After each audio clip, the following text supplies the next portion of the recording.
Zamzam എന്ന് പറഞ്ഞിട്ടുണ്ടെങ്കിൽ നമ്മൾ ആലോചിച്ചിട്ടില്ലേ? ആ സംസം എന്ന് പറയുന്നത് എത്രയോ വർഷങ്ങൾക്ക് മുമ്പ്, വർഷങ്ങൾ എണ്ണിയാൽ 4000 5000 വർഷങ്ങൾക്ക് മുമ്പ് ഇബ്രാഹിം അലൈഹിസ്സലാത്തു വസ്സലാമയുടെ പ്രിയപ്പെട്ട പത്നി ഹാജറ ബീവി കരഞ്ഞുകൊണ്ടോടിയത് നമ്മളൊന്ന് ആലോചിച്ചു നോക്കൂ. എല്ലാ ചരിത്രത്തിലും അങ്ങനെയാണ്, എല്ലാ ചരിത്ര ഗ്രന്ഥങ്ങളിലും അങ്ങനെയാണ്.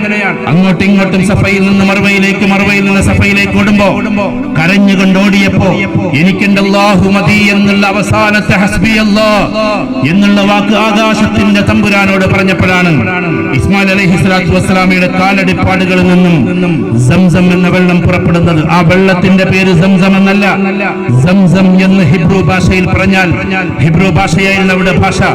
സംസം എന്ന് പറഞ്ഞാൽ അടങ്ങ്, അടങ്ങ് എന്നാണ് അർത്ഥം. ഇനി മതി എന്നാണ് അർത്ഥം. അങ്ങനെ പേര് വന്നതാണ് സംസം. അഥവാ വലിയ തോതിൽ അത് പുറത്തേക്ക് വന്നിട്ട് പ്രളയമുണ്ടാകുമോ എന്ന പേടി കൊണ്ട് സംസം എന്ന് പറഞ്ഞതാണ് ഹാജറ ബീവി. ആ പേരാണ് ഇന്നും നമ്മൾ പറയുന്നത്. സംസം എന്ന് പറഞ്ഞാൽ അടങ്ങ് എന്നാണ് അർത്ഥം. അല്ലാതെ വാട്ടറിനിട്ട, വെള്ളത്തിനിട്ട പേരല്ല സംസം.